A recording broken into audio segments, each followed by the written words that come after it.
Actually অন্যান্য মানুষ কি করে এটা তো আমি জানি না, বাট আমার কাছে মনে হয় আমার পার্সোনাল লাইফে এই সিচুয়েশন এসে তো আমার মনে হয় যদি সত্যি সেটা বলে দেওয়া উচিত আর I am not single, I am mingle, that's it. নাকি আজকের প্রোগ্রামে এসেছি, অ্যাটেন্ড করেছি ফ্যাশন শো। যতটুকু পর্যন্ত আমি ভিতরে ছিলাম বা আমার খুবই ভালো লেগেছে। আর হচ্ছে যারা কোরিওগ্রাফিতে ছিল এবং যারা হেঁটেছেন সকলকে খুব ভালো লেগেছে। প্রোগ্রামটা এখন এনজয় করতে পারিনি, আসলে পুরস্কার নিয়ে জাস্ট বের হলাম আর আপনাদের সাথে গল্প করতে কিছু কথা বলতে র্যাম্পে হেঁটেছেন না হাঁটবেন? আর র্যাম্পে হাঁটিও নি, আজকে হাঁটছিও না।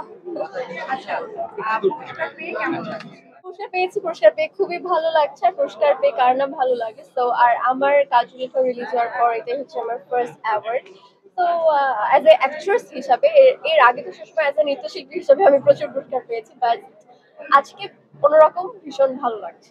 কাজল রেখা করার পরে অনেক অনুভূতি আসলে ভীষণ পরিমাণে ভালো, আমাকে দর্শক যে পরিমাণে ভালোবাসা দিয়েছে আর আমি অ্যাজ এ ফার্স্ট নিউ কামার হিসাবে নাম ভূমিকায় এত বড় একটা ক্যানভাসে মুভি করেছি, এটা আমার জন্য অনেক বড় পাওয়া।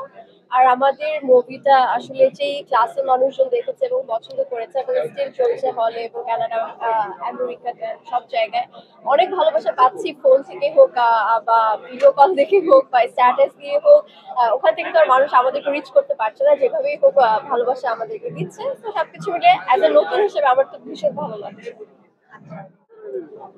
অ্যাকচুয়ালি নিজেকে গ্রুমিং করতে বলতে অ্যাক্টিংটা আরো শেখার ট্রাই করছি, কারণ শেখার তো জীবনে শেষ নেই। শেখার জন্য কিভাবে প্রিপারেশন নিতে হয় আর কি ডায়লগ ডেলিভারি এন্ড অল। আর এইভাবে তো আসলে শেখাও যায় না, জাস্ট বেসিকটা বসে শিখতে হয়। তো এই তো চলছে। আপু, প্রেম নিয়ে মুখ খুলেছেন যে আপনি প্রেম করছেন, তো এই বিষয়টা আসলে কেন অন্যান্য আর্টিস্টরা তো লুকিয়ে রাখতে চায়? অ্যাকচুয়ালি অন্যান্য মানুষ কি করে এটা তো আমি জানি না, বাট আমার কাছে মনে হয় আমার পার্সোনাল লাইফে এই সিচুয়েশন এসে আমার যতটুকু বয়সে এসে আমি যদি এই মুহূর্তে বলি এবং বরাবরই আপনাদেরকে বছরের পর বছর বলে যে আমি সিঙ্গেল, আমি সিঙ্গেল, আমি সিঙ্গেল, আপনারা বিলিভ করবেন না, দর্শকরা করবে। তো আমার মনে হয় যদি সত্যি সেটা বলে দেওয়া উচিত আর I am not single, I am mingle, that's it. নাকি চাপ প্রয়োগ করে আপনাকে বলানো হয়েছে? আমাকে চাপ কেউ প্রয়োগ করতে পারেনি, পারবেও না। তো আমি নিজের মতো চলি। আমি দেখছি আপনি অনেক অ্যাকচুয়ালি কাজল রেখা যখন হয়েছিল 2022 আমাদের শুটিং হয়েছিল, তো ওখানে কাজল রেখার ছোটবেলার ভূমিকা বড়বেলার ভূমিকা দেখানো হয়েছে। তো ছোটবেলার ভূমিকা দেখানো হচ্ছে একদম 13 বছরের একটা মেয়ে থেকে 25 বছর। তো আমি তখন যে ফিটে ছিলাম তখন আমি অনেক শুকনা ছিলাম, তো সেলিম ভাই আমাকে বলছিল যে তোকেও তো অনেক ছোট লাগছে, তোকে তো বড় বানাতে দেখতে হবে। তো তখন কি করা যায়, তখন বলো ওয়েট গেইন করতে হবে। তো আমি 5-6 কেজি ওয়েট গেইন করেছিলাম তখন। তো আবার ব্যাক টু ব্যাক যখন আবার পরের শুটিং আমি করে যাই তখন আবার আমার অনেক কষ্ট করেছি।